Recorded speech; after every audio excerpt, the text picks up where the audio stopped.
안녕하세요. 슬기로운 지리생활 최강입니다. 이번 영상에서는 2023학년도 수능 세계지리 14번 문제를 가져왔고요. 14번 문제의 정답률은 약 57% 정도로 지금 예상을 하고 있습니다. 57% 정도면 이제 상당히 어려운 문제죠.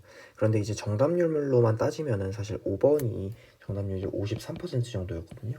근데 이제 정답률로만 따지면 5번을 해설을 해야 되는데 5번 같은 경우에는 제가 좀 저번 이제 전체 총평 영상에서 조금 자세하게 좀 설명을 드린 것 같아서, 그리고 이제 14번 문제 같은 경우에는 조금 설명드릴 내용이 있는 것 같아서 좀 이거를 택하게 됐습니다.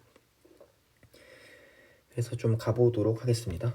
바로 이제 해설로 들어가 보면은 먼저 왼쪽에서는 지역 대륙별 도시 촌락 및 인구 증가율에 대한 표고요. 오른쪽 표는 1955년 기준이에요. 지구 대륙별 도시 및 촌락 인구에 대해서 표가 나타나 있습니다. 이제 가나다 왼쪽 표를 보셔서 가나다를 또 파악을 해야 되는데, 이제 ABC 또는 가나다는 라틴, 아프리카, 유럽 세 개 중 하나고요. 도시 인구 증가율과 도시 인구 증가율과 촌락 인구 증가율을 딱 가로와 세로표로 나타내고 있네요. 근데 이제 1955년 표를 보시면은 가 같은 경우에는 상당히 좀 다른 애들과는 좀 다른 양상을 띠고 있죠. 나와 다 같은 경우에는 지금 둘 다 촌락 도시 둘 다 증가하고 있는데, 가 같은 경우는 도시는 조금 증가하는데 촌락은 오히려 감소를 하고 있어요. 즉 55년부터 도시화가 계속 진행되고 있었다는 의미인 거죠. 그러니까 가가 어떤 그 대륙이 되냐 하면 유럽이 되겠죠. 라틴 아메리카와 아프리카는 1955년부터 이제 특히 아프리카는 거의 시작도 안 했을 시기, 그리고 라틴 아메리카는 이제 점점 시작되려는 시기이기 때문에 이미 도시화가 19세기, 20세기 정도부터 진행되어 온 유럽 같은 그 대륙보다는 당연히 촌락인구 증가율이 그 당시에 유럽보다 높았을 수밖에 없습니다.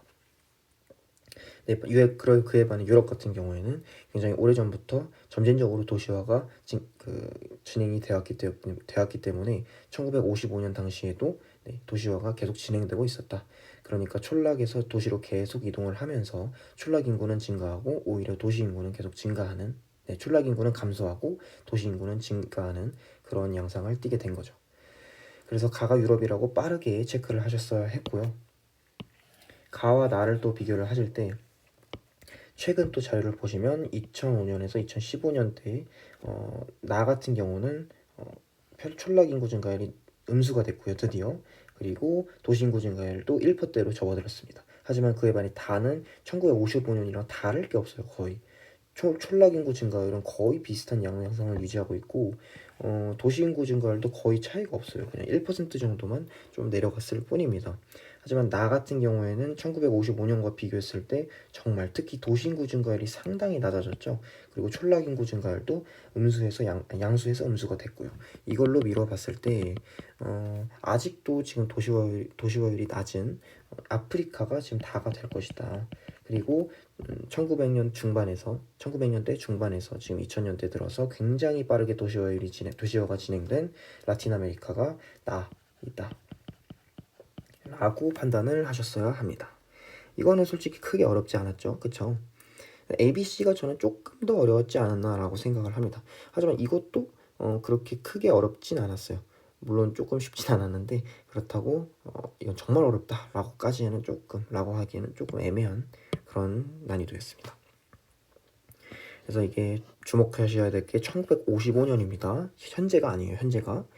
그래서 C가 지금 굉장히 많은 인구죠. 인구가 지금 5.78억 명 정도 되는 것 같습니다. A와 B는 좀 비슷한 양상을 띠고 있고요. 그런데 또 주목을 하셔야 될 건 도시 인구가 C에서 1955년 당시에도 도시 인구가 촌락 인구보다 많았다는 거죠. 즉 1955년에도 도시화율이 50%를 넘었다는 얘기입니다. 그런데 라틴 아메리카와 아프리카는 1950년에는 도시 인구가 50%를 넘지 않았죠. 즉 C가 유럽이라는 겁니다. 유럽은 이제 오래전부터 방금 말씀드렸지만 오래전부터 산업화 또는 도시화가 진행되어 왔기 때문에 이때에도 촌락 인구가 도시 인구보다 적었다, 이렇게 생각을 하시면 되는 겁니다. 물론 현재의 그 인구로 따지면 아프리카가 13억에서 14억으로 압도적으로 많습니다. 하지만 1955년 당시에는 이렇게 인구가 별로 없었고 그러다가 거의 5, 60년, 70년 사이에 폭발적으로 증가를 했다라는 걸 알 수 있는 거죠. 그에 반해 유럽 같은 경우에는 지금 현재 한 7억에서 8억, 한 7.6억에서 7.7억 정도 되거든요. 그래서 1955년 당시 70년 동안 한 2억 정도? 네, 2억 정도가 든 거죠. 그래서 그만큼 출생률도 낮고 도시 인구 증가율도 낮고 촌락 인구 증가율은 계속 음수였던 유럽이 지금 C가 되는 거고요. A와 B를 비교하실 때는 이런 걸 보셔야 한다고 생각을 합니다. 지금 도시 인구가 A 같은 경우에는 거의 반반, B 같은 경우에는 촌락 인구가 정말 우세하죠. 그래서 이걸로도 사실 A가 라틴이다, B가 아프리카다 라고 생각을 하시면 될 것 같아요. 그냥 단순하게. 애초에 아프리카는 현재도 지금 도시화율이 40%대예요. 그런데 라틴은 지금 A 같은 경우는 지금 거의 도시화율이 50%죠. 이런 걸로 봐서 현재도 지금 도시화율이 40%인데 1955년에 거의 50%였다? 그러면은 오히려 시간이 지나면서 지금 도시 인구가 촌락으로 이동을 했다는 건가? 이건 말이 안 되는 거죠. 그래서 지금 이거를 아프리카로 보시는 게 훨씬 더 합리적입니다. 도시 인구가 거의 촌락 인구의 거의 한 4분의 1배, 5분의 1배 정도의 수준을 지금 나타내고 있어요. 그러니까 아프리카가 1950년 당시 굉장히 도시 인구가 적었고 현재 조금 증가를 하긴 했지만 현재 도시 인구 비율이 좀 더 높아지긴 했지만 그래도 비율상으로는 촌락 인구가 아직도 많다. 그렇지만 라틴 아메리카의 현재 도시화율은 지금 얼마입니까? 거의 80%에 육박합니다. 그렇기 때문에 라틴은 1950년, 그러니까 1900년대 중반부터 2020년 거의 100년도 안 되는 시기 동안 빠르게 도시화율이 지금 도시화가 진행되었다고 할 수 있는 거죠. 이렇게 지금 보시면 되는 거고요. 그럼 선지로 좀 분석을 가볼게요. 2015년 도시화율이 가장 낮은 지역은 가이다. 네, 말이 안 되는 거죠. 유럽이 어떻게 도시화율이 가장 낮습니까? 2번, 파란색으로 갈까요? 2번 1955년 도시 인구는 다가 나보다 많다라는데 다는 이제 아프리카죠. 아프리카의 도시 인구는 이만큼이고 나의 도시 인구, 라틴 아메리카의 도시 인구는 이만큼이니까 도시 인구는 다가 나보다 많은 게 아니라 적죠. 3번 1955년 대비 15년 C의 촌락 인구는 감소하였다. 자, 이거는 이제 어디로 보셔야 되냐? 이걸로 보셔야 합니다. 촌락 인구는 감소하였다라고 했는데 이미 1955년부터 유럽에 지금 C가 유럽이잖아요. 그러니까 지금 이걸 보셔야죠.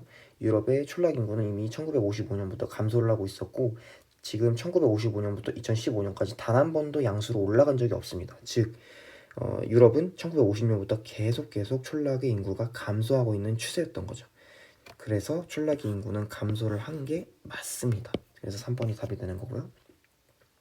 4번 촌락 인구는 2015년 A가 B보다 많다. 즉 라틴 아메리카가 아프리카보다 많다라는 설명이 이제 라틴 아메리카는 인구 도시화율이 80%라고 했잖아요. 그리고 인구수가 약 한 6.8억 정도 됩니다. 아프리카 같은 경우는 13.5억이라고 제가 이제 임의로 잡아볼게요. 그리고 이제 도시화율이 40%. 그럼 이제 80%의 도시화율과 40%의 도시화율이니까 반대로 촌락의 인구는 20%고 촌락의 인구는 60%이지 않겠습니까? 그런데 이제 6.8억의 20%를 계산해 봤을 때 얼마 정도 될까요? 지금 한번 계산기를 켜서 한번 계산을 해볼까요? 그래 봤을 때 지금 6.8억 나누기 5 곱하기 1 해보면은 1.36이거든요. 그러니까 한 4억 정도?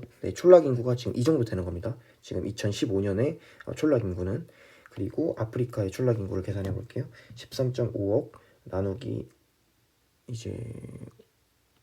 5 곱하기 3 해보면 되겠죠? 그럼 8.1입니다. 즉 촌락 인구가 8.1억이라는 겁니다.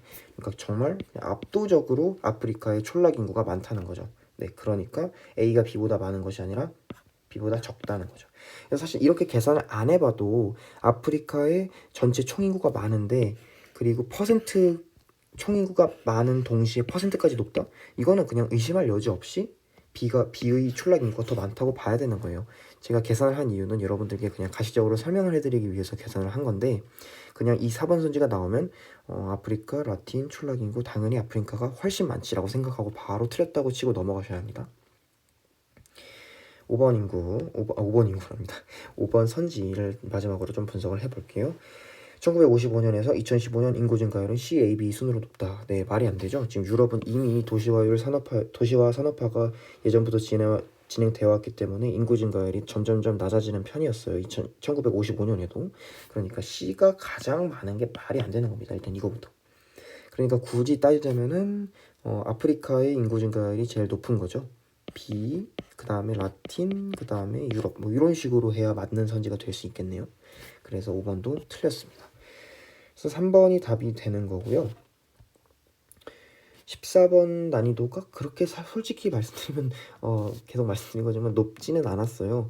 그런데 수험생들이 가장 많이 헷갈려할 도시화, 그리고 그 인구 이동, 그리고 퍼센트, 즉 비율과 양의 그런 상대적과 절대적인 개념, 그것에서 사실 혼동이 오는 수험생들이 굉장히 많을 것 같은데, 그 점을 13번과 14번이 잘 파고든 것 같습니다. 그래서 이게 그거를 잘 이해하고 계셨다면 13번에서도 말씀드렸지만 솔직히 13, 14번 그냥 두 개 합쳐서 5분 안에 풀고 넘어가셨어요. 5분도 아니고 솔직히 4분 안에 풀고 넘어가셨어야 할 문제입니다. 좀 냉철하게 말씀드렸는지 모르겠는데 오히려 15번이랑 19번에서 좀 시간을 쏟았어야 할 그런 수능이 아니었었나라는 좀 생각을 해봅니다. 그래서 이제 14번도 좀 말씀드릴 내용이 많아서 이렇게 설명을 드려봤고요.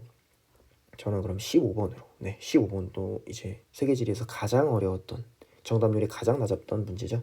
이제 그 문제로 다시 뵙겠습니다. 그럼 이번 영상은 여기서 마무리하겠습니다. 시청해주셔서 감사합니다. 안녕!